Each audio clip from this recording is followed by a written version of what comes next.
Okay, so we have had a wild week here in the United States, and we're going to talk about one character in the Capitol insurrection, the right wing storming of the US Capitol building in Washington, D.C.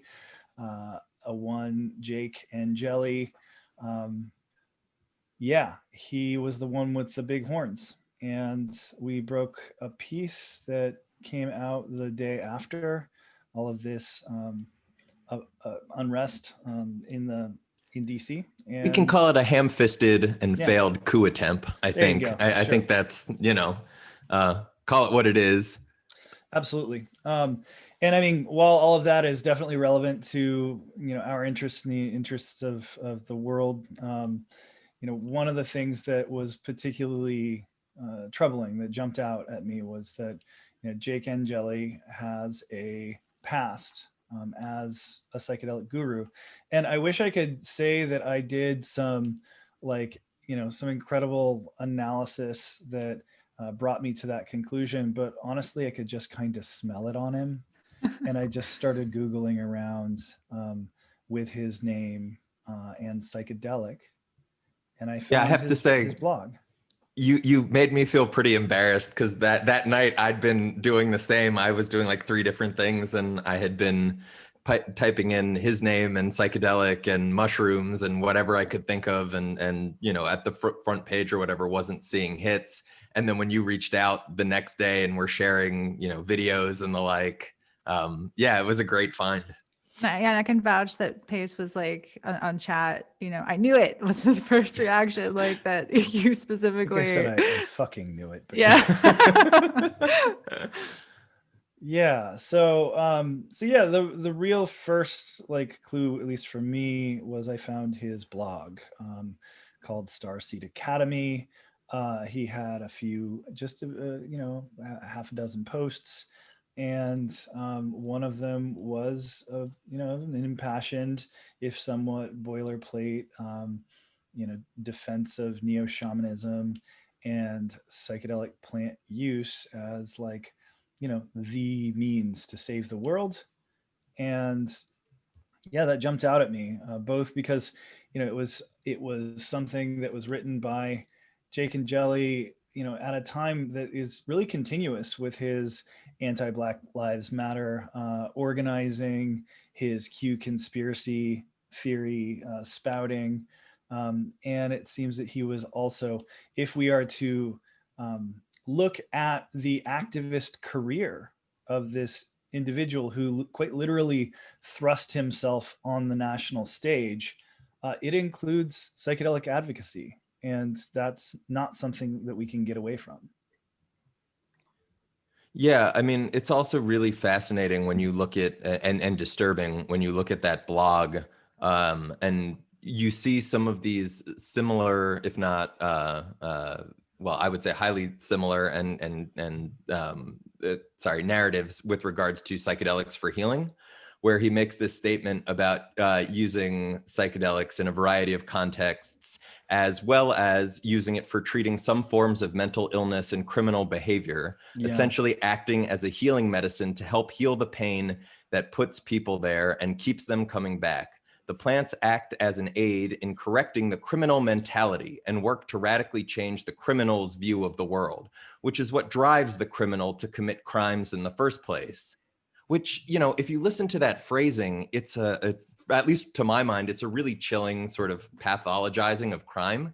It totally neglects and ignores any sort of social construction, the way that laws and policing and crime is crafted in the first place. And then to sort of juxtapose it with his own actions, I mean, looking at what qualifies as crime, Right. and Jelly himself appears to have engaged in a number of criminal acts, potentially, I would imagine, federal felonies, depending. We'll see how that plays out. Yeah. I mean, one would guess. It's interesting though that he sort of advocates for something like a, I don't know, like a chemical phrenology, in the sense that his views are so facile about crime that there's no social analysis. I mean, then again, this is a guy who has double half sleeve tattoos representing allegedly the Trump wall. You take a look at his, he's got brick wall tattoos, so definitely a really strange, like, recombinant ideology, and I say recombinant like in the technical sense, like when cells like go through meiosis and they recombine traits in novel ways. So what do we see? We see Q cultism and psychedelic advocacy, along with environmentalism and sort of universal space brotherhood stuff. Yeah. And it Nishay, was relates, there? well, Yeah. it just relates. Can we back up a second? Just give Yeah. the broader, like, because part of why you knew that this fellow was involved in these interests or could intuit that was because of your pre-existing interest in looking at the ways that the right has interfaced with psychedelics, and how that problematizes some of the easy narratives pushed by psychedelic capitalist mainstreamers about, oh, don't question things, just don't make life hard for us, just let us use our tools to save the world, blah blah blah. So could you give some just overview of why that interest, like how he fits into this bigger picture of Yeah. psychedelics on the right? Yeah. Thanks, Nishay.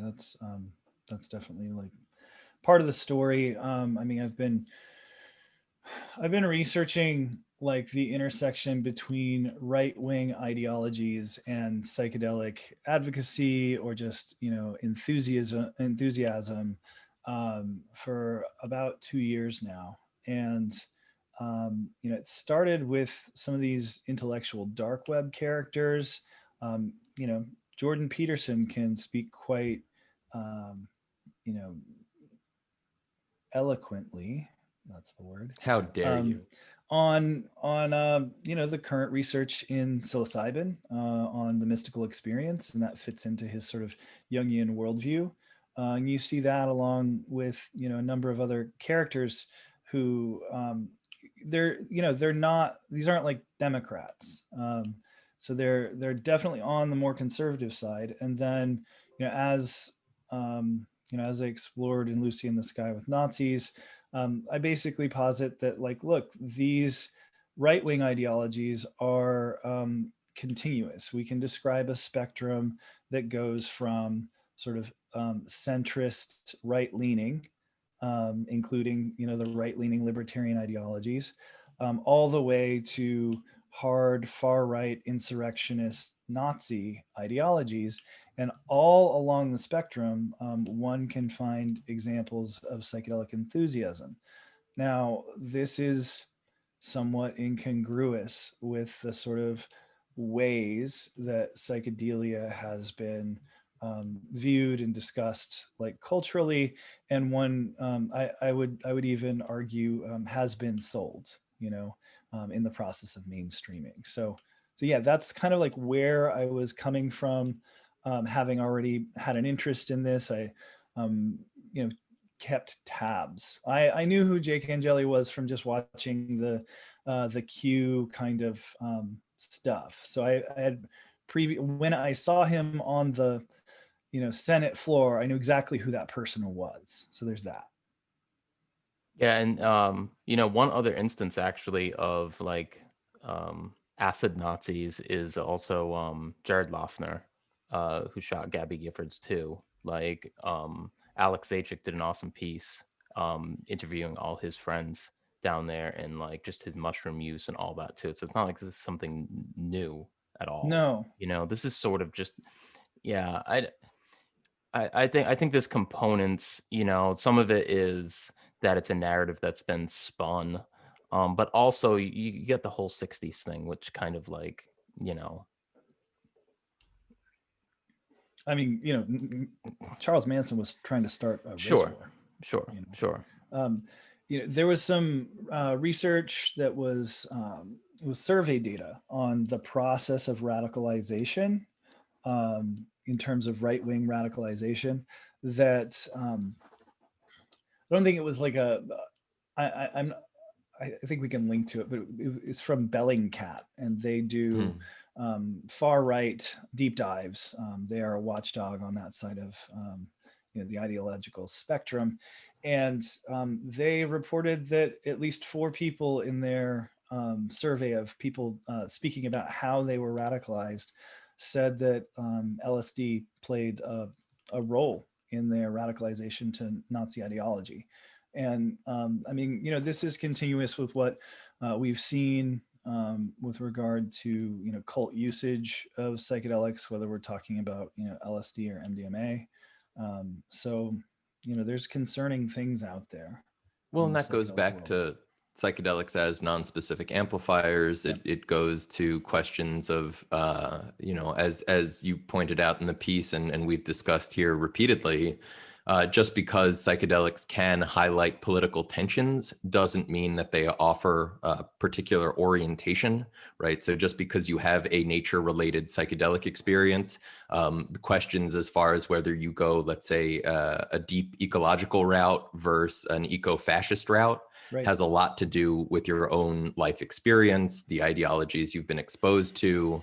I mean, and this comes in too, not only in Angeli's discussion of how this treats criminals, let's say, and this notion of using psychedelics as you've pointed out, Pace, to like brainwash people effectively, right? Like the notion that To if you, when you, varying, you know, to varying success, because, you know, most people will say that the CIA was not successful in any sure. kind of, you know, consistent brainwashing program, and yet you see them used in the cult tool belt still. So And there's something going on there.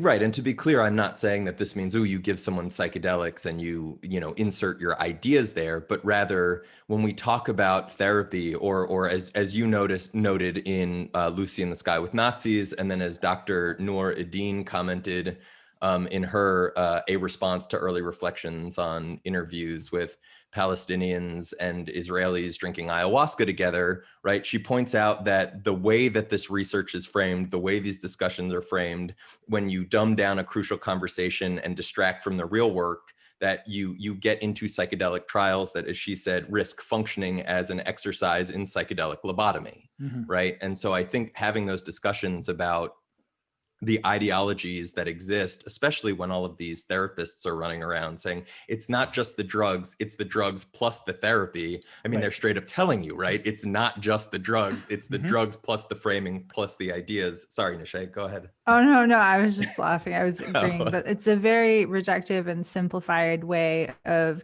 like acknowledging these factors are important, and yet thinking that you can just like control the context to the extent that their therapist intending well is all that matters. Mm-hmm. And especially when this, I mean, my part of my interest in this has to deal with the way that the psychedelic capitalists are justifying their surveillance, you know, globalized scaled tactics around the dissemination of psychedelic medicines. Because a big part of what makes people, as scholars of fascism and other kind of right-wing ideologies have touched on again and again, is how income inequality, economic precarity makes people susceptible to fascist movements. And so if you are pushing the status quo economically and acting like introducing psychedelics into the global ecosystem is somehow going to, you know, fix things, while trying to silence people like us who are saying,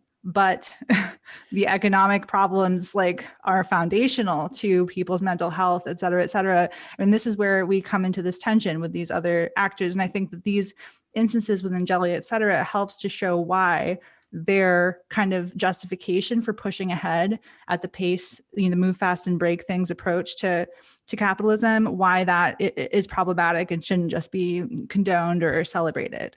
Right. And I will say that, like, you know, one of the reasons why, beyond just noticing some of these far right characters, on just sort of run of the mill centrist right characters, seeming to speak about psychedelics in positive ways, you know, that alone probably I wouldn't have written the piece, but it was happening at the same time that the Carhart Harris Imperial College study on authoritarianism was just being like run through the media, and you know that they spoke about authoritarianism specifically, However, they made a comment in the discussion that basically said that, you know, this research is particularly timely.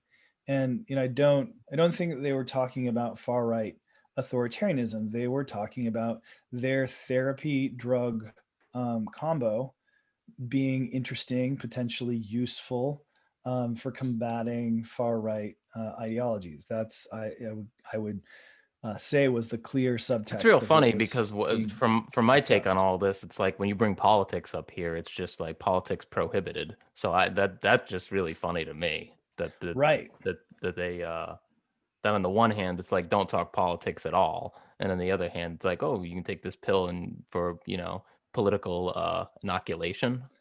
Bullshit. Re-education. I mean, Yeah. it's really strange because usually these are the things that are, you know, these are the accusations that are levied at leftists, but here we're seeing sort of very like the epitome of sort of mainstream medical, careful, conservative, peer-reviewed kind of thing, and we have a, you know, some sort of low-key advocacy for re-education.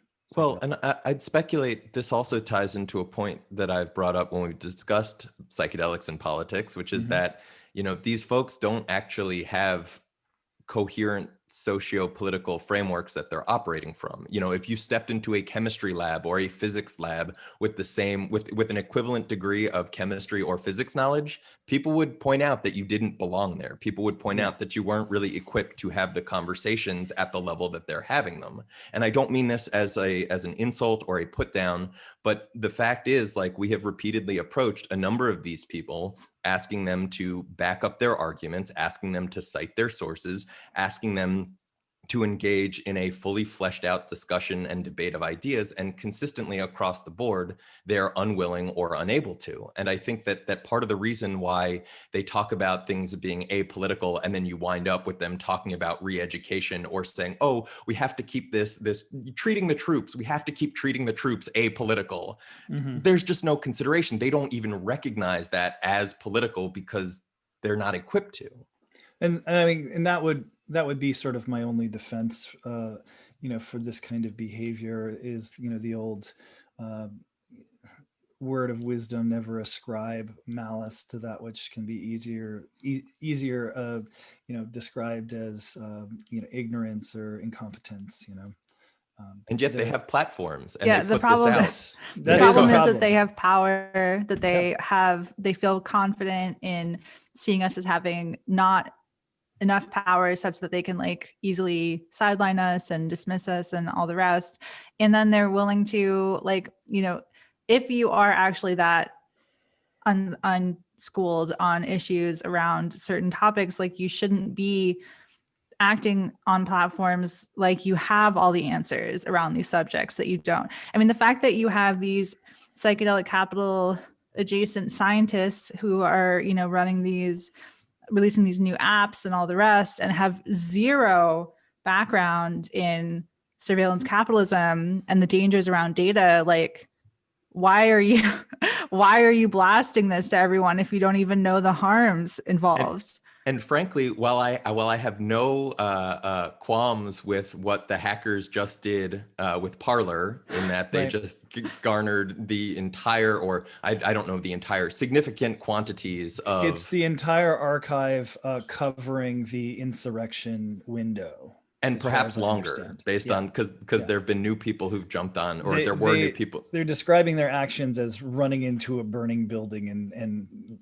taking anything that they can. So they're not going to get everything. Right. No, but they've gotten, because of the sort of level of security that they've described as having access to, they've gotten all sorts of photos and videos with the metadata, with the location data, with the right. And so, yes, Parler was a shit show as far as its actual construction and the coding and everything in it, and it sort of enabled this. But when you look at the granularity of detail that's going to come out of this, when you look at the potential for state repression of these neo-fascists and white supremacists on the back of it, it's very telling as far as how much, you know, what sort of vulnerabilities come from having access even to just sort of photographic and videographic information.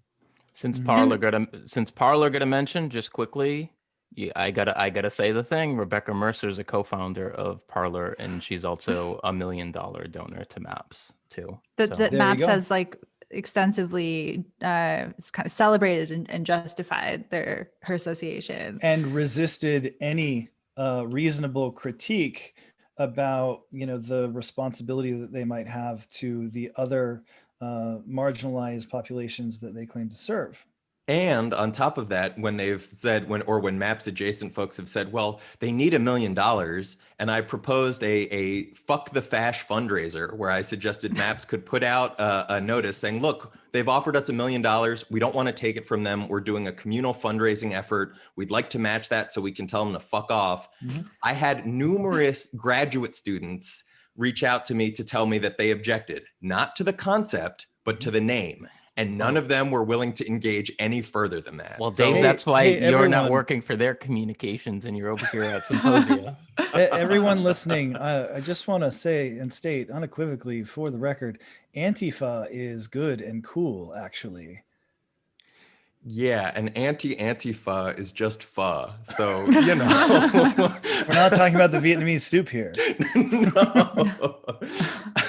But the I reason just- we're talking about pho, sorry. No, Nisha, did you wanna- go first. I was just going to point out the reason we're talking about pho in the first place is that we had this almost cartoonish image rampaging through the Capitol. And I think one of the things, I mean, looking both at the appropriated or misappropriated, iconography of his tattoos, to the sort of, as Pace pointed out earlier, the alleged walls tattooed on his arms, to this sort of incoherent collection of QAnon. I mean, he was known in part as the QAnon shaman.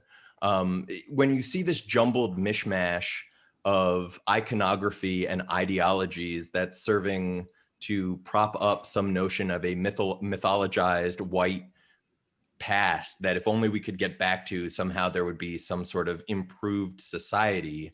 I mean, it's wild to see, that and at a moment where so many folks around psychedelics and sort of adjacent spaces have been discussing conspirituality. And here we have a guy who not only has all of this iconography, slapped all over him, all of these bizarre ideologies that he's spewing. We then find out he's also engaged in this sort of commodified self-marketing of himself as a guru with classes available for $44.44. Look, and Jelly to me looks like you like a guy who obsessively listens to both Rogan, Alex Jones, and then like has some sort of other supremacist input, smash them together, and like it explodes in this fucked thing where he's like, national coverage.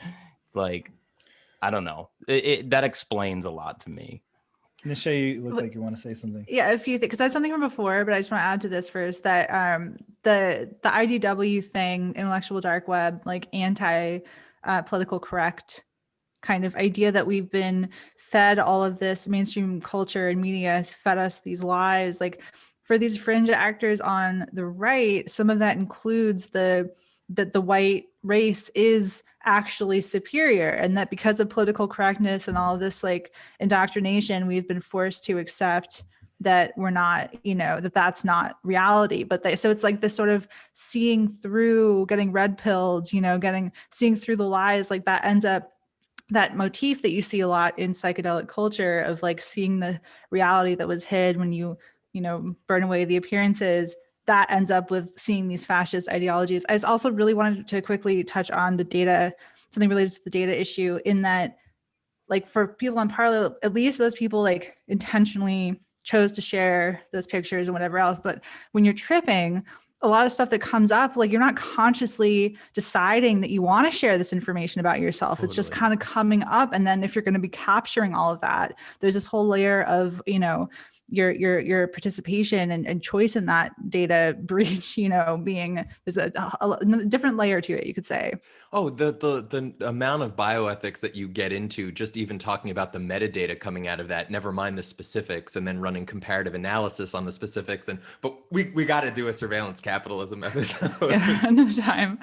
But Pace, like coming back to some of the sort of mishmash of Angeli, and one of the things I really appreciated about the video, right? So for those who don't know, we'll put a link in the description and in the comment, but Pace happened to be on Angeli's Facebook page after Facebook had removed it, and I guess it hadn't updated yet. So he was able to scroll through and get sort of a post deletion run through, and he gave narration and sort of put some of the ideas on display without, while offering sort of a critique and discussion of what was there rather than just a pure platform. And just as a quick note, because we've had a number of people, not a huge number, but a number of people in the psychedelic space reach out and say that they were concerned that Symposia was platforming fascists. I'd just like to be clear that one, in a media ecosystem, when there are numerous outlets and people claiming all sorts of bullshit about who these people are and what they believed, that being clear about what they said and why and what their backgrounds were is not platforming a fascist. It is providing evidence about who they were and what their values were so that it pushes back against those bullshit narratives.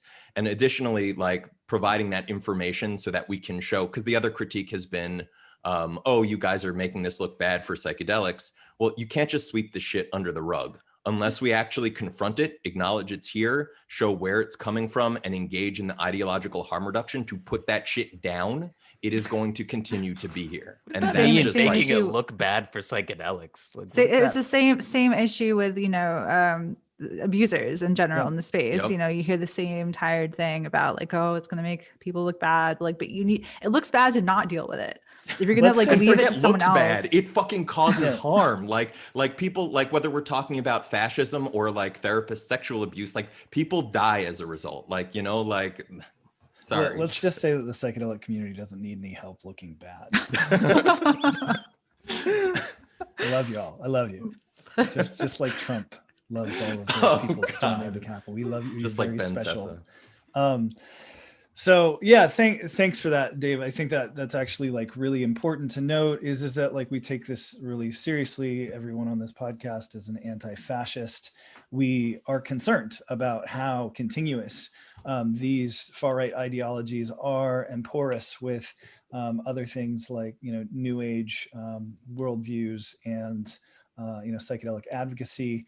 It's one of those things where you have people who are there's this kind of camaraderie that can develop as a result of having an experience that is profound and perhaps even healing, but currently prohibited by law. And the reality is that just because somebody likes the same drugs as you, it doesn't make them your like soul sibling or something. So first, be careful out there. And I wanted to just comment on the process of stumbling across the Starseed Academy Facebook page, for which I did a scroll through. And I did that because I realized that it was not showing up on my computer, that it had been taken down, and that the cache on my phone was the only thing that I had recording anywhere the fact that Jake Angeli had marketed himself as a psychedelic expert and guru, such that he was offering courses and consultations on ascension and escaping the death matrix. So with that video that we shared on a YouTube page, well, there was one video that I was able to capture, and so that we can take a look at and have a little commentary on. And I'm gonna start sharing screens so that we can do that. Does that sound like a good thing to do right now? Yeah, go ahead. Yeah. Okay, so let's see if I can get this straight. And just while we're waiting for the share screen to come up, I think in looking at what happened in DC and looking at, I just want to be clear, we're still in the very early days of what's going to unfold from this. And there's going to be a number of repercussions for, both throughout the Republican Party, throughout the US.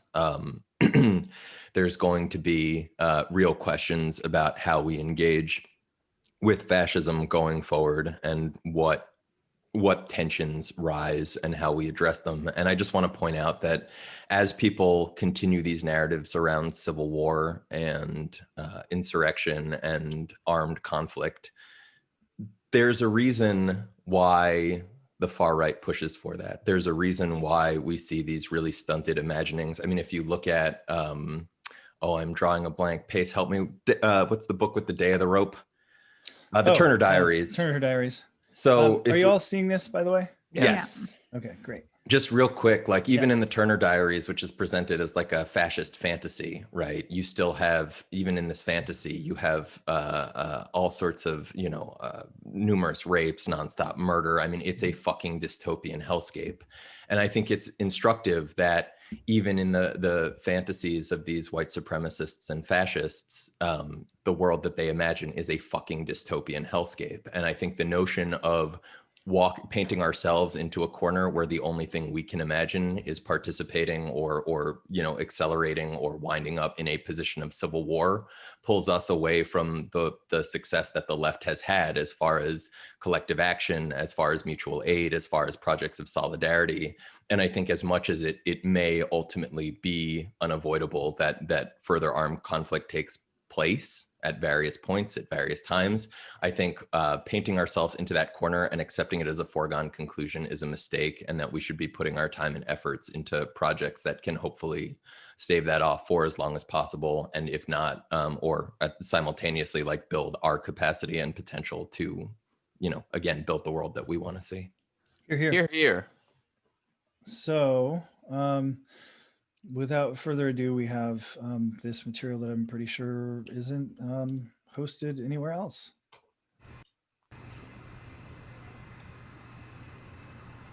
Hi, I'm Yellowstone Wolf, and I'd like to welcome you to the Ascension DNA Frequency and Evolution Masterclass at Starseed Academy.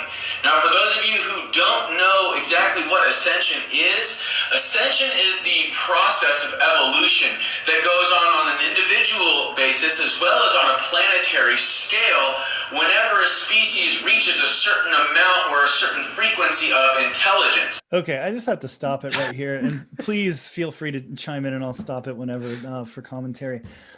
So this video sets my teeth on edge with my training as an evolutionary biologist. And, facts matter. He's talking about the literal process of evolution. He's got a whiteboard. He's not offering any sources for anything that he's talking about.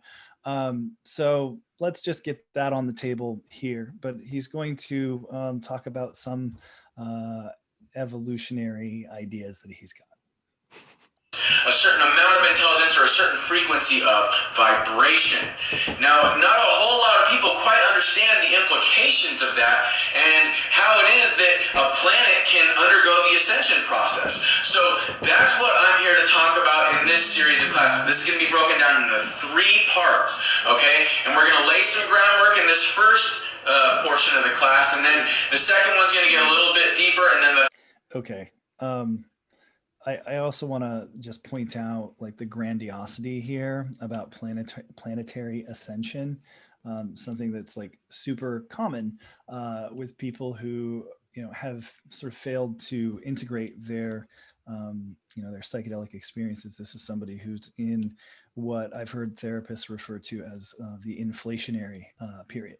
And also just to point out, so we also have, there's 2 other things going on as well, right? You've got the individualized, he hasn't said enough to maybe confirm, but like this potentially neoliberal conceptualization of evolve yourself, and that will contribute to this planetary evolution, which goes back to ideas that we've critiqued here numerous times. But then also, as you point out, with the grandiosity and the numerous words that have no definition, no explanation, and he's in the process of telling us how we're going to go deeper and deeper and deeper, but it's just fucking word salad. Like there's no anything. Paige, what's the date on this video?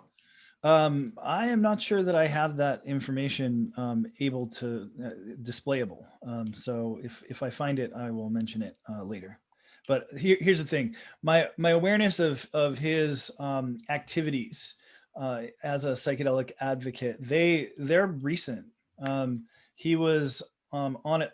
I know of at least 2 psychedelic adjacent or specific podcasts that Angeli was a guest on, and the one that I have a date for sure was like a little more than a year and a half ago, or I think that was 2018. So this is probably in the 2017, 2018 kind of. That's kind of what I'm that was the time frame that I talked about in the video. So yeah, I also want to throw out there just to flag, because Pace, you mentioned integration, and while this may be an inflationary period, going back to the earlier comments in this video or in this podcast, like the reality is that we don't know what integration would necessarily look like, right? When we're talking about integrating psychedelic ideas or psychedelic experiences into underlying personalities, ideologies, what have you,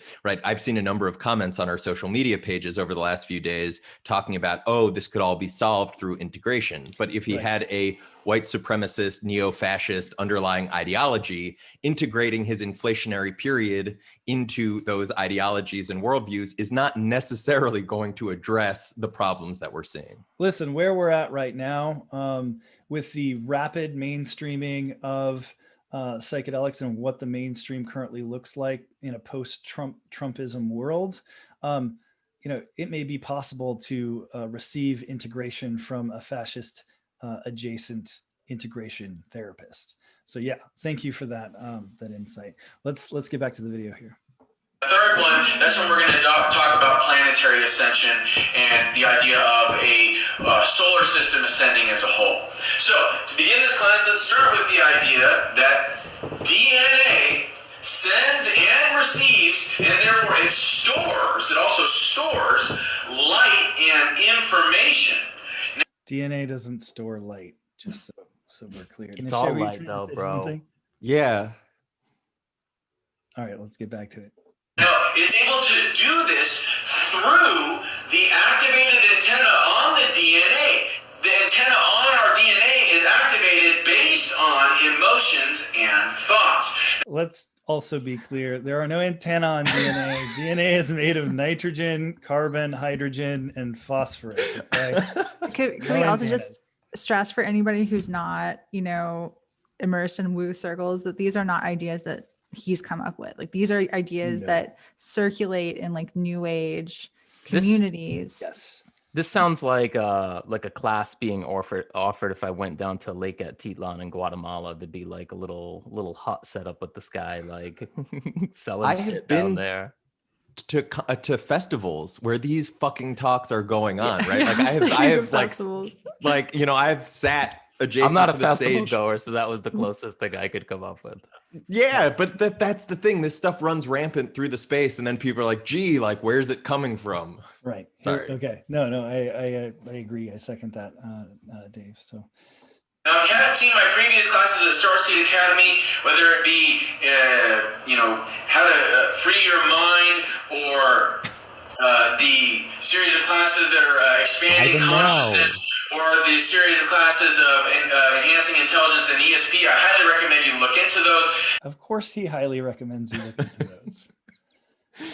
I'm really sad that I wasn't able to capture the one on like ESP or the ones on several of the ones that I had some commentary on the scroll through. So there was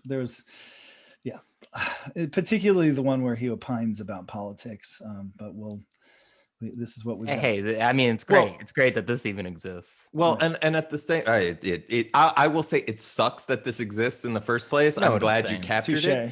And as far as the political shit goes, it's like we have, as far as I understand, there's numerous documented instances of him, protesting Black Lives Matter folks, coming out very pro-cop. I mean, his political stances have been made clear. It would be interesting to get some insight into the sort of narratives that he was promoting from this particular platform and in this manner. But yeah.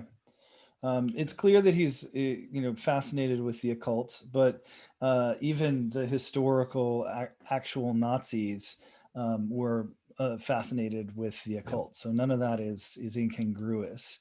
And I mean, with regard to like, oh, go on. What were you gonna say? Nothing. I just caught a glimpse of Dr. Emoto and I realized Oh, we're coming up on going it. there. That's where we're Can I going. just quickly say, Please. I recently watched, so the leftist political streamer Vosh recently did a kind of watch through of one of the spirit science animated videos, which I really recommend in terms of like a leftist perspective on some of these new age philosophies, because he was pointing out how much sort of like Nazi ideology, fascist ideology is kind of embedded in aspects of the planetary ascension mythos, like even when it's not explicitly identified with white nationalism. So Yeah. we can link that as well. And that goes back all the way to sort of the roots of occultism. If you look at, say, the writings of Madame Blavatsky, there's a lot of eugenics narratives there. Aleister Crowley was, not exactly a progressive guy. So there's a lot of authoritarianism that, in terms of the direct lineages of the Nazis. We also have Julius Evola, who was, somebody who laid the philosophical groundwork for the Italian Fascist Party. Also embraced, experimentation of with one's consciousness with drugs. But let's keep moving through the video here. Because that'll give you it'll give you way more groundwork as to how all this stuff works. But this class is going to be a thing in and of itself, and I'm just going to give a brief synopsis of some of these larger concepts that I went into deeper in these other classes. So the idea of these antennae being activated based on emotions and thoughts is actually something from the Heart Math Institute. And the idea is that whenever we have emotions of, say, bliss, of love, of peace, that we have these waves of frequency that correspond to these emotions. And these waves of frequency, when mapped over our DNA, have a very profound effect on the way our DNA functions. For example, citation, please. Like, Heart Math Institute is not credible, but well, this also goes back to the whole secret ideology. It's not only in The Secret, but that's kind of like one of the more well-known versions of it, where you are responsible for projecting the kinds of experiences that you have in the world. And so if you are having a hard time, it's because you're living in this fear consciousness, scarcity consciousness, and it's sort of like an individualistic neoliberal approach to social problems. So it's like if you were to just embody the confidence that would let you stride into the Capitol, good things will come to you. Yeah, I feel like we could replace this guy with Patrick Swayze from Donnie Darko, like talking about moving from fear into love. But anyhow, let's get back into it. Example, high frequency emotions of love, of peace, of joy, of bliss, they have a very rapid wave form, very, very large peaks and valleys of the waveform. Okay, and when we map these peaks and valleys over the DNA, we see that where this frequency hits the DNA has antennae on it that are responsible for sending and receiving light information to and from the universe. They become activated. These antennae become activated. So, some of this is actually going into, pretty standard psychedelic territory. Like, for a long time, we had the Mayan 2012 people talking about how when 2012 happened, our 72, like inert codons of DNA would become activated, and then time would become art. This is entirely continuous with things that have long been discussed within the psychedelic community. I remember in 2012 sitting on the back porch of a row house in up in Pennsylvania, as the Psychedemia conference was preparing, and somebody plopping down and starting to go on a rant about how they knew that the secret of psychedelics was that you take them and you go into your DNA, and what is revealed through your DNA is your fate, it's your lineage, it's your past, present, and future. And the person across the table was I think a PhD in biology, who was, a student from abroad who just like tore into them and was like, look, I love psychedelics. I've had some of my most profound life experiences, and here are all the ways that you're wrong. And, I'm you glad could that see person was there. But everything that jumped up, there was no interchange or exchange, right? The person immediately snapped to defensiveness, explaining how, his experiences informed him that he was aware of the truth, capital T. And it was, this is a decade ago, right? Like, or nearly. So yeah. I just want to So point out that disappointing. where I was in 2012 in December, mind you, was the Mayan highlands of Chiapas, Mexico. And Did you ascend? I ascended every day to go to my house, which was on top of a very big hill. But I can tell you that exactly no one was talking about 2012. All that shit was happening in Tulum. But you're talking about an actual Mayan community. It's just ridiculous appropriation that went on for too long in the psychedelic community, and this is sort of similar with that. So Could I just say a quick Yeah. aside? I just found it personally like kind of amusing, like not to read into it, but as the Psychedemia conference was happening at Penn, the Penn Archaeological Museum had a special Maya 2012 exhibit, and they had specifically like borrowed and imported all of these like, actual Mayan artifacts. But it was because of this Western reconfiguration, that there was an interest. But I thought McKenna would get kind of a kick out of the fact that that was happening next door. Yeah, I think you're probably right. Okay, and these antennae are able to send and receive more and more light and information. And the higher and higher states of bliss we go into, the more and more antennae are activated on our DNA.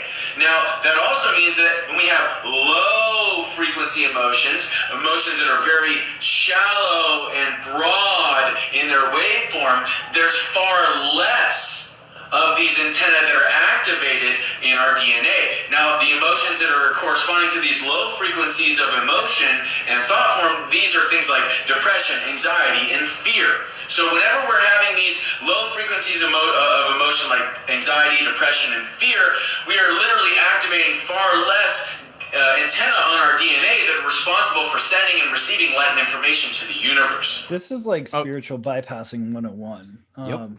So whatever you do, if you're experiencing anxiety or depression, or fear, that these are low vibrational, things that are affecting your DNA. You might be screwing up your children for generations because you're feeling feelings. Well, which runs smack dab into the various critiques we've offered of the psychedelic self-help folks. And the notion that, you just need to stop feeling the emotions you're feeling, or, it's all your focus and what you're focusing on, rather than the fact that you live within the context of industrial civilization and capitalism, the fact that you work a bullshit job, the fact that there's nonstop wars and ecocide and the rest of it. And, go figure, the guy's selling courses. Well, and I mean, here's the thing. He's using tactics that come straight out of the large group awareness training handbook, like the various sort of groups that came out of the mind dynamics, things that spread into things like everything from Scientology to other similar organizations. I just have to point out he's not even using the word antenna properly. He's using the singular. It's actually antennae. All right, here we If we go. don't point that out, it would just look like jerks. So all that being said, we send and receive and therefore store this light and information through these activated antennae, and these activated antennae are activated based on our thoughts and our emotions. So the information and the light that is stored in our DNA alters the DNA, and this is what's responsible. I mean, I guess those were the antenna. No, those are nitrogenous base pairs. Anyhow, Responsible for the evolution of the organism. So, in other words, what we experience. I guess we're gonna turn into weird, furry, phosphorescent sea slugs. Like, We're going to turn into an Alex Gray painting. Hang on. Alters the DNA, and this is what's responsible. Right, let's talk about that. Oh, okay. Hang on. It's there's a chakra diagram here. If we just, before you explode into light. And this is what's responsible. It's too bright. We can see it. Yeah. You can see it. washing There it out. is. There it is.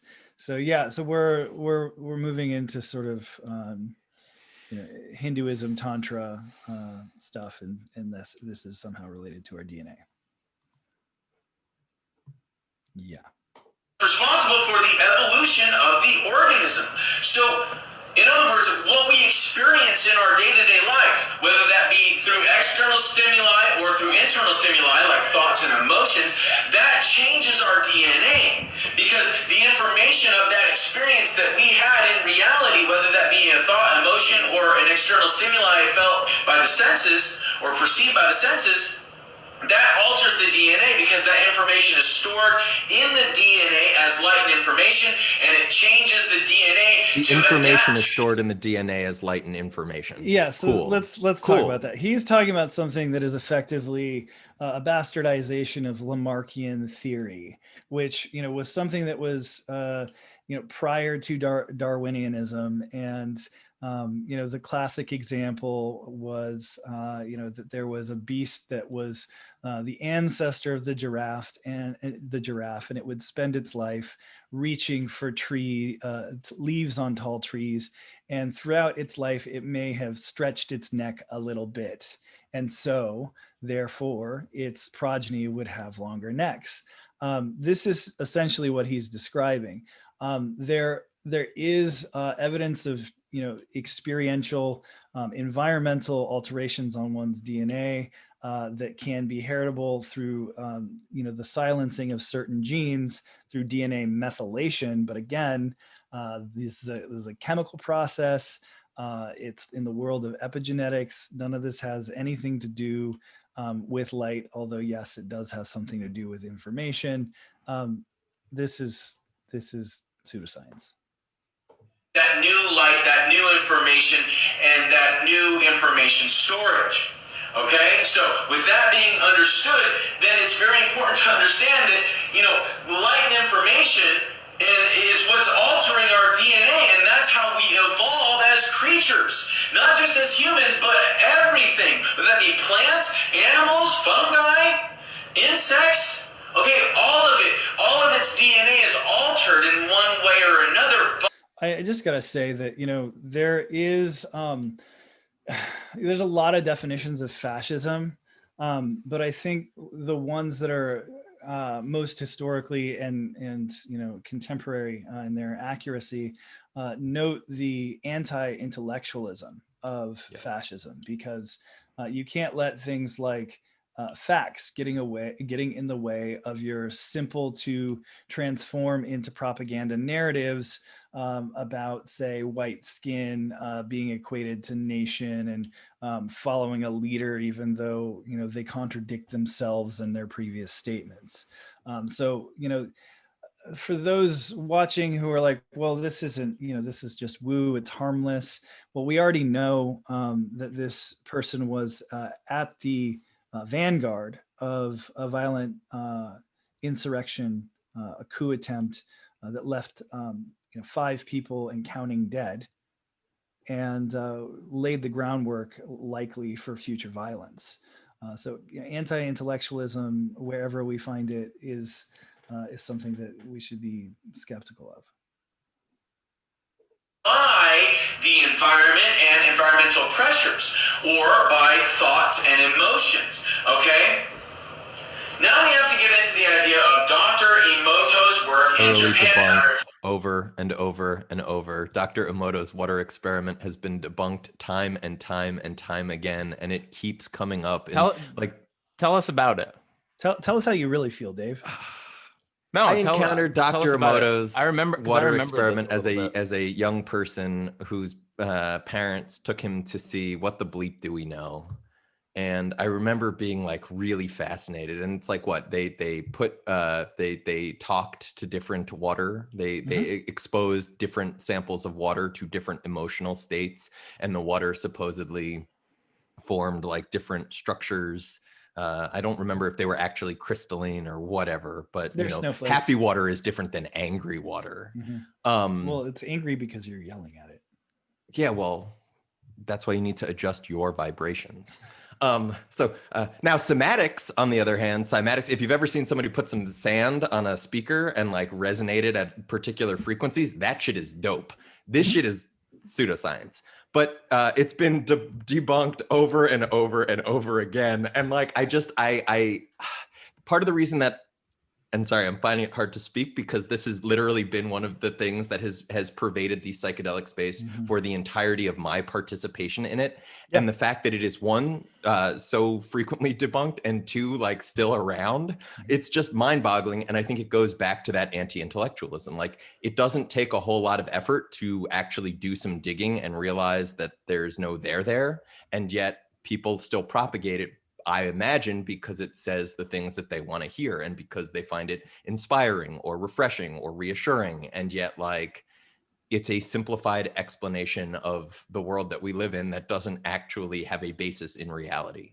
Yeah, well, I'm sorry to say, Dave, you're about to get another dose. If you're not familiar with Dr. Emoto is a Japanese scientist and doctor who did an experiment with water and water crystals. Basically, the long and short of it is, he put water in a bunch of water bottles, and then he went up to each individual water Materials and methods. bottle and he wrote a word or a phrase on each individual water bottle that corresponded with a human emotion or thought. And then every single day he would go up to each of those water bottles and he would feel and project the thought and the emotion of that word on that water bottle into that particular water bottle, whether that be love, whether that be compassion, whether that be I will kill you or you fool or whatever it is.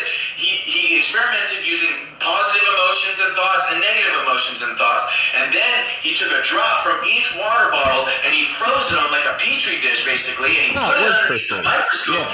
Yeah, it's Crystals, bro.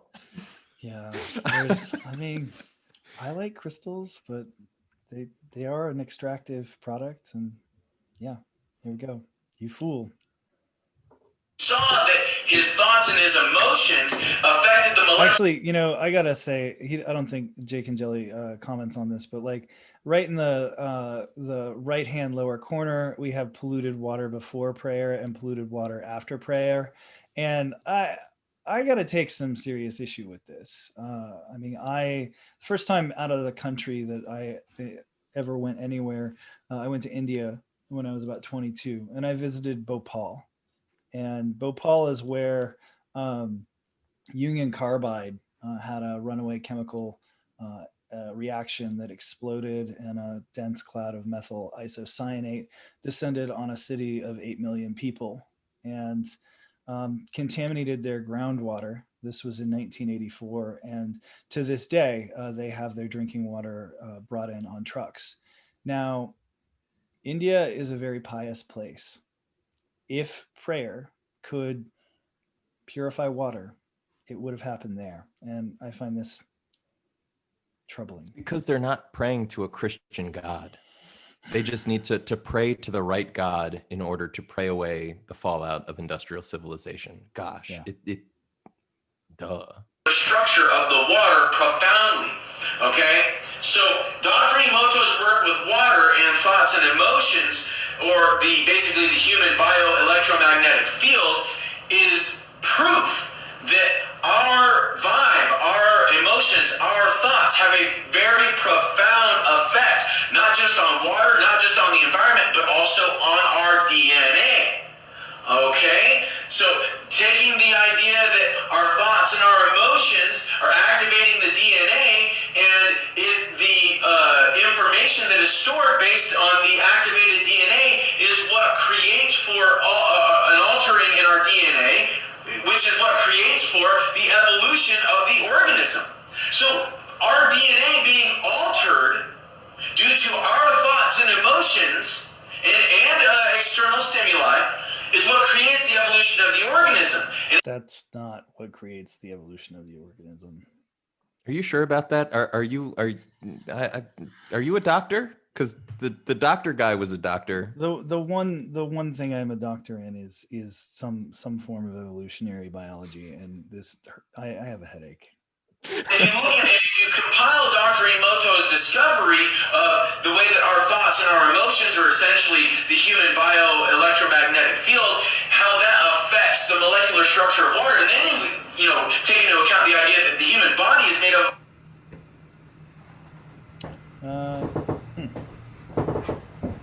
Oh, And we talked about thought leaders, in a recent podcast, and in terms of how this guy is like carrying himself, the confidence with which he's projecting his ideas, it doesn't seem that different to me from a lot of the psychedelic thought leaders that are already like in the mainstream psychedelic like space right now. no, he's picking up on things that are laying around. So, and important to note, he's not explicitly talking about psychedelics in these lectures, but from his blog post, he is very explicit. He's using concepts that people have often used the psychedelic experience to validate from a subjective level. Like, so I know that chakras are real because I was on 2CI and I could feel my heart chakra open, that kind of thing. Well, and his philosophy about psychedelic use is based around all of this like energy kind of this is the philosophy within which he's like interested in psychedelics, and he feels that psychedelics can influence people's lives. So it seems very connected to me. Yeah, this slots right in with the psychedelic gobbledygook, like woo, perfectly. Yep. You can tell that this guy has been tripping and thinking he's fucking, the Christ. Right. Yeah. So I'm not sure. I'm not sure if there's more material, if it craps out. So we'll just. All right. So Okay, so this is part 2 of Ascension DNA frequency. Okay, so yeah, this is where it cuts out. I believe there's no more material here. So I mean, you can see that this was just what I was able to retrieve from my phone. Obviously, there was probably hours of material that Angeli had produced. I'm going to stop sharing right now so that we can sort of get back to James. There we go.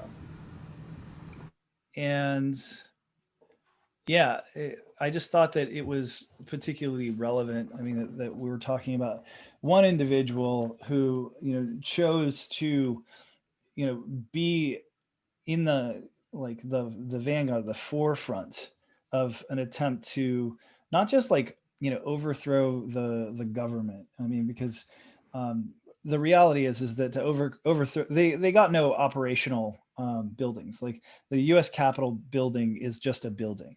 However, that building was full of the legislative arm of the U.S. government, and had things gone differently, they seemed fully intent on kidnapping people.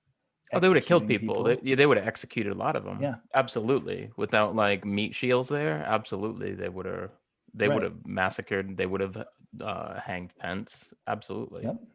I mean, and this individual in particular, when he went onto the Senate floor using his theatrical garb and his theatrical voice, because he was an actor, he very he goes, "Where is Pence?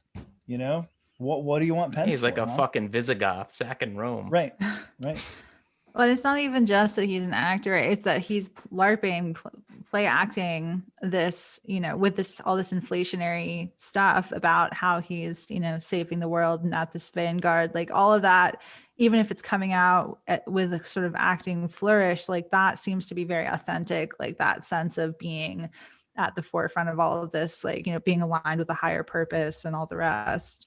And this is something we've talked about before, but the LARPing or the sort of irony or post-irony or I was just joking, right? Everything's a joke till it's not.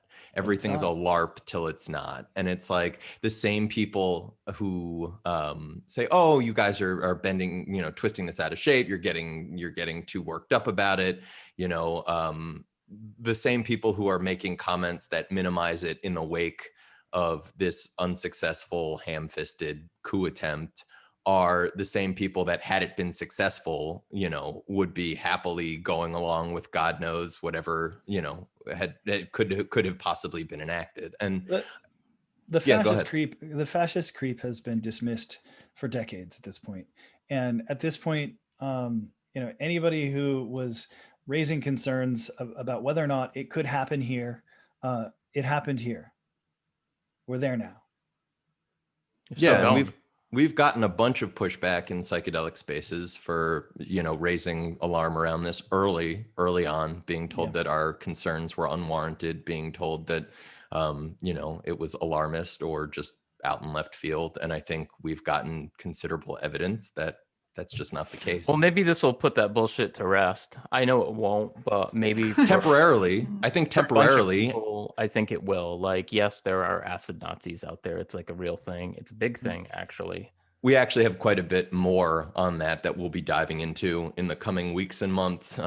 We just sort of stumbled on a few troves of information relating to those intersections. So stay tuned for more stories on that front. Unfortunately, it seems like we just can't get away from the psychedelic Nazis. But sunlight is the best disinfectant, and so someone has to provide this sort of ideological harm reduction that we're committed to at Symposia, among our other roles as a watchdog in this space. So, for those of you who are unaware, we have a Patreon. And typically, once we wrap, we follow up with a post game that is for Patreon supporters only. So if you found any of this content valuable and you'd like to view the post game here, consider becoming a Patreon supporter. And for those of you just tuning in from YouTube, welcome. Thank you. We're here for talking about drugs, leftist perspectives, and moving forward to hopefully a fascist-free world. And if you made it this far, like and subscribe, all that. Do the things. Yeah. Cool. Well, thanks, y'all. I think that's a wrap.